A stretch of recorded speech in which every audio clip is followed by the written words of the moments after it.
Welcome to chapter 38. In this chapter, we are going to be having a look at composition, among other things. But before we get to that, a few minor notes again. So we long ago met the suffix la in reference to a language. So like Sved, la would be in Swedish, derived from Sved. And here we just learned that we can also put the illative ending laske, so ske, ske. But in this case, it's always ske because the a from the suffix determines the vowel harmony. And we can attach this to la to make a form meaning in turning into Swedish, like translating a text into Swedish. And we can also put the postposition gitch after it, meaning from Swedish. So it would be like if you want to say that I translate the text from Swedish into Finnish, you could say Sved lagic finlaske or so. Together with la, we then have a nice triplet of laske into something, la in something, lagic out of something, just in reference to languages. We are in this chapter meeting an emphatic negation with mash, the nominalization, and uke. This is used to say that somebody who can be marked just by a subject in a nominative, like me, this is used to denote that somebody does not do something at all. I would never do something like that. I don't eat meat at all, not just now, but in principle not, or whatever. So composition, we are in this chapter having both a look at the form and function of compounds in Mari. We're revising some processes that we already met long ago, but we're having a quick look at them again now. One of them is historical fricativization, that if we had a p, a k, or a t between voiced sounds, in like that it comes between voiced sounds in the formation of a compound, it was replaced by a fricative sound, a w, a r, a voiced fricative. In modern languages, these sounds have changed. This one is stated fricative, but it is rather than the bilabial w, it has become a labiodental v, like in Russian. This has become a g, and this has become a d. Still voiced, just no longer fricatives, but the process still remains. So if we have like Schulge and Pillish and form Schulge Villish, the P became a V. Careful though, if we have Kit Pasha, the compound becomes Kit Pasha without fricativization, because a final D, what in orthography is a final D in Mari, is actually a voiceless T.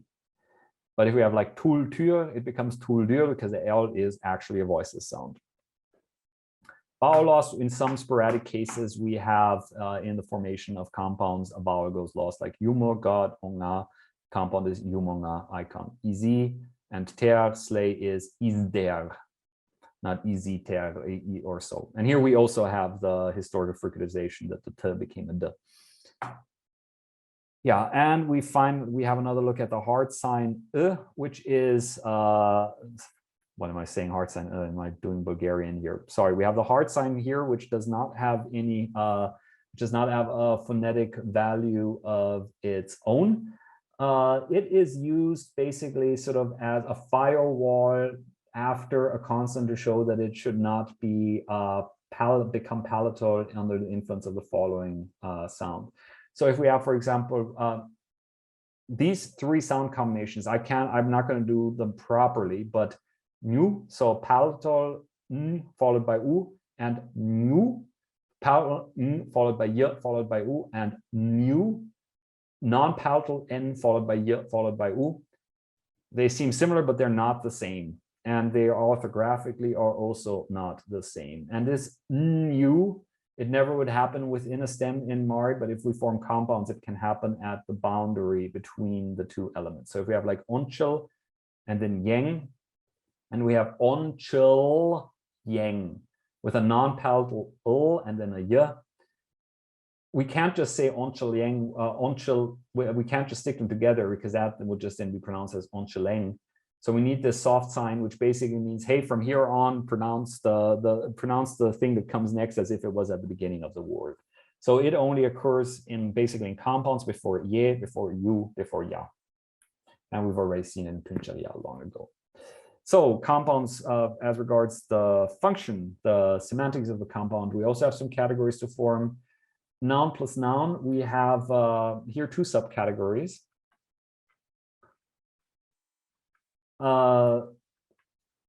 sorry, no, like looking at nominal categories, we can have here a whole category of cases where we have a noun preceded by either noun, an adjective, an adverb, or something else that defines what kind of noun it is. So we have like vosh, a root, a stem, mutvosh, a word root. So what kind of stem? A word stem.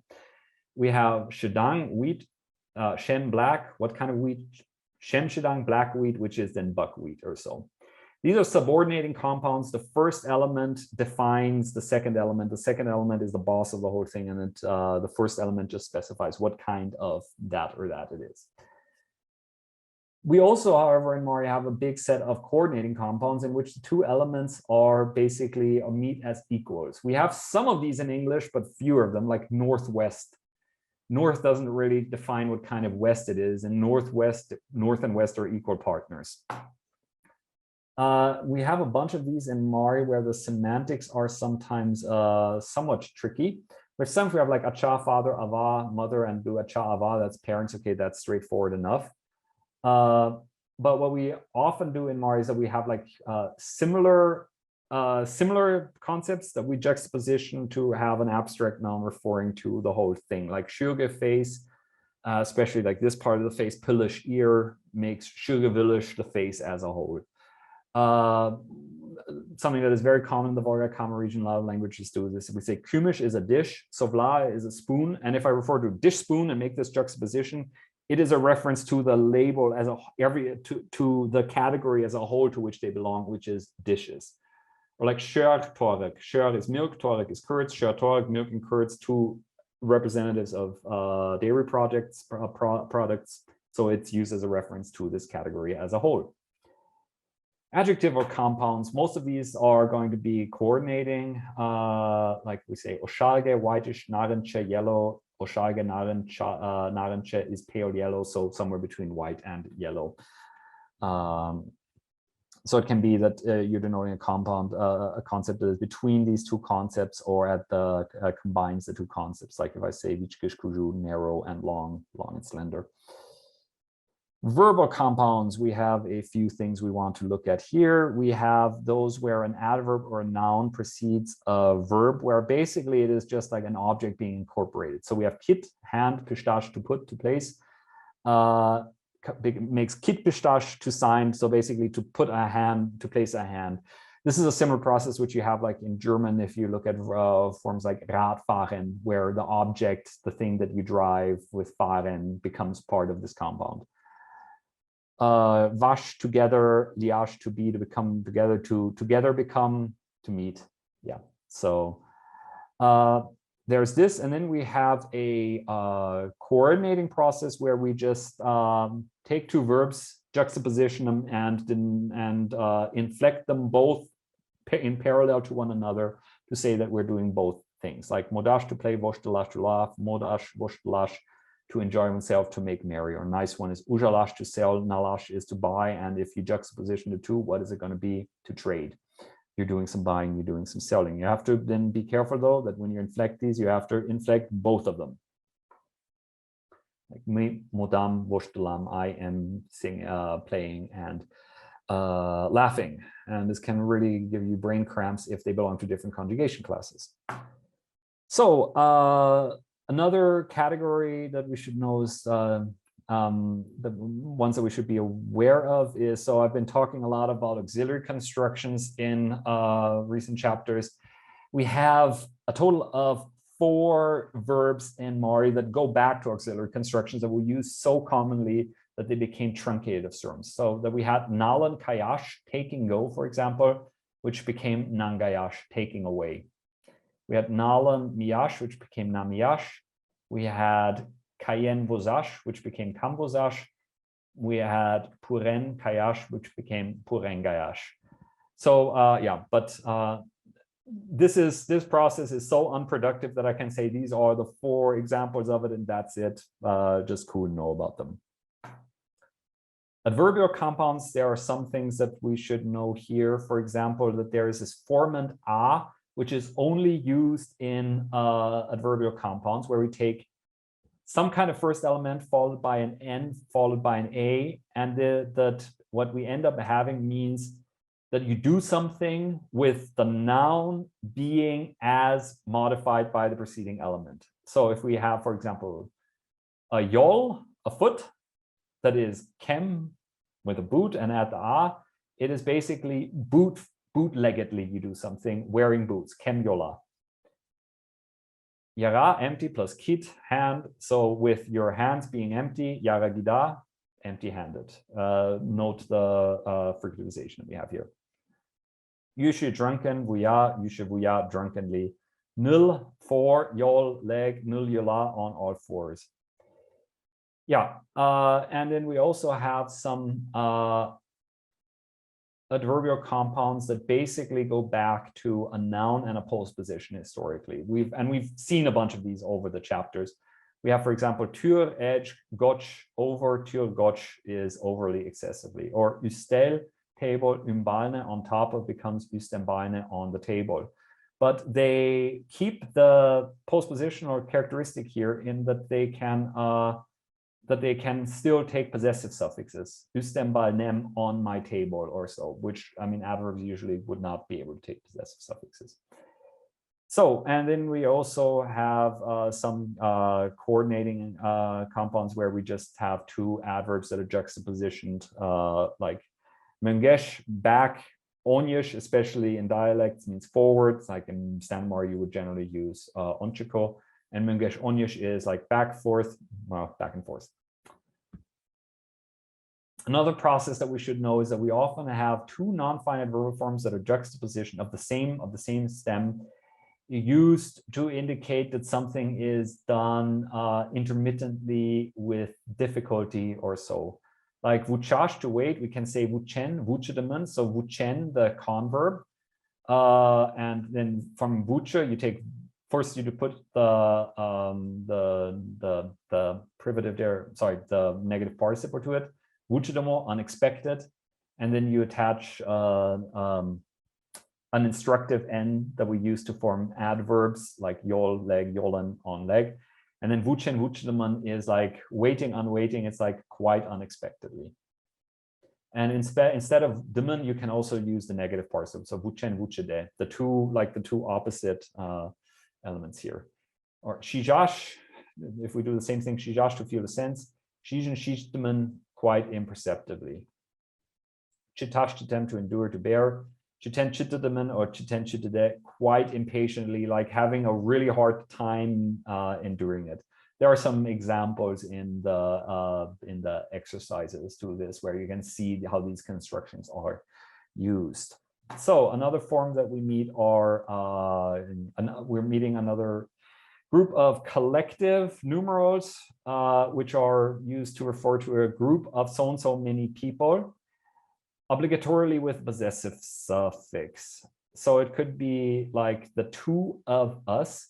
We have a stem that we take from kok, two, we add this n onto it, and we have the stem kogen, but then we have to add a possessive suffix, and then we can add a case suffix to it. So like kogenya is like the two of us, kogenyan would be of the two of us, a genitive, kogenyam, accusative, the two of us.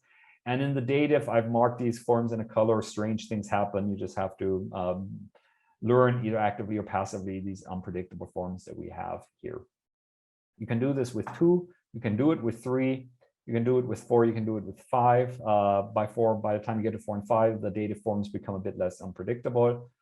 But generally speaking, the higher the number, the less likely it is that you're actually going to use it. Like I haven't looked at this in the corpus myself, but I'm quite convinced the forms of 2 will have way more hits than the forms of 5. Yeah, here you have some usage example. Word usage. What have we got? Well, Roshto, Christmas, which is referred to in this chapter. Here, I just wanted to make you aware of the fact that in the former Russian Empire did not switch from the Julian calendar to the Gregorian calendar as most of Russia did. Thus, as most of Europe did. Thus, subjects of the Russian Federation, subject of the Russian Empire back in the day, will in their documents have dates that are not following our modern calendar. So for example, if you look at the Wikipedia article on Taras Shevchenko, the Ukrainian national poet, You will find the dates of his birth and his death given both in like the Western system, like the Gregorian calendar, and then with OS, the old system, in the Julian calendar. And we have got this difference of I should have looked what the exact date is. Is it 2 weeks? I think it's 2 weeks. And as a consequence of this, that the switch was relatively recent. For liturgical purposes, the Orthodox Church continues to use the Julian calendar, so Christmas comes on the 7th of January, not on the 25th of December, because they're still following the old calendar. And if some of the dates of holidays that you know seem a bit off, this is the main culprit for this. So we're going to have a look at Dene with a word that we met quite early on, very polyfunctional word, and we're going to just have a systematic look at everything that it can do. The first function that we met is co-participant, the person with whom you do something, like you go to the cinema with your friend.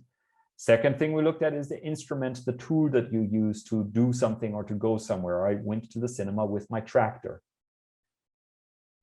Then it can also be used in a spatial sense, by, along, down, like if you're going by the forest, along the forest. So often you would find it as a triplet with deke, to, and dech from, so deke, dene, dech, that they can, in a spatial sense, they can form a triplet. It can be used as a material to mark the material from which something is created, like a house made of bricks or of stones or whatever. It can be used the cause of something, like the light that something caught fire with lightning, from lightning. Like Avage, his mother, Chelenen, fell ill, oigodene, from grief, or so, with grief. It can be used to indicate the inanimate agent of something, and I'm not sure if you really want to call something inanimate agent, but for example, if you say that you were drenched by the rain or so, you can say I was drenched with the rain. The land was washed with the rain, by the rain. Especially in modern language used by contemporary speakers, you will sometimes also find animate agents marked with backgrounded animate agents in marked with Dene, like in the Wikipedia article on Antonio Vivaldi, it says that he was baptized with his midwife. And we of course know that Vivaldi wasn't baptized with his midwife, he was baptized by his midwife. Prescriptive sources on Mari would tell you that you're not allowed to do this.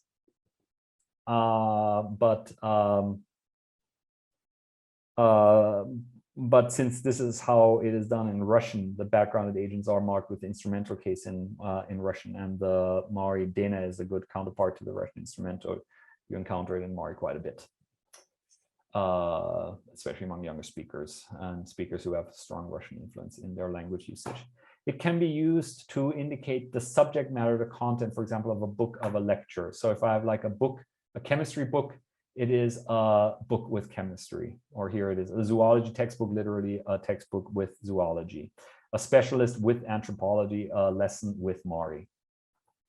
It can be used to denote the quantity in which something happens, like nuno shudedene shorkum turedene. They shared sheep, and in hundreds, by the hundreds. It can be used in a sort of related to this. It can be used in combination with temporal expressions to show that something happened along with something, some time period, like Kitchelek Medene, with the sunrise, with the sun rising, or Yatav Tilzedene, over several months, something like that. Yeah, and sometimes it is determined by government of a verb, where I really can't give you a good explanation of why it is so, except for the fact that some of these are code copies, like from Russian. If I say Shochmo Kichet Dene Salam Lem, I wish you a happy birthday, literally it is I congratulate you with your birthday. Russian does that too. Little note that Mari, as many other languages in this part of the word, to say you and I in Mari, you would more commonly say we with you. If you know Estonian does this too, Russian does this too. So it's like if we say me tidenet, we with you, it can also just mean you and I. So auxiliary constructions, what's in the box this week? Kudaltash, to throw, to cast. This is used to say that you carried out an activity in some kind of uncontrolled, unintentional manner without thinking it through or whatnot. So if you say my friend got angry over my joke, he didn't mean to get angry. It's just like involuntarily it happened. Or you falling ill, it's something that happened outside of your control. Or getting scared.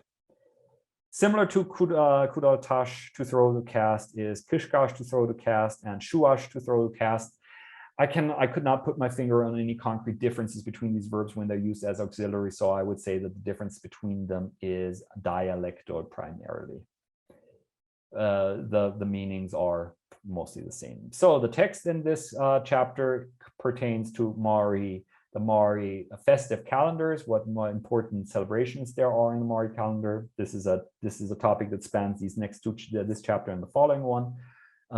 Here we meet some of the more traditional older ones, and we have a little clip with transcription pertaining specifically to Shorek Yol, the Feast of the Sheep's Leg, the Maori counterpart to Christmas, we could say. Well, if you want to learn more about it, read the text and read this clip and listen to the YouTube clip.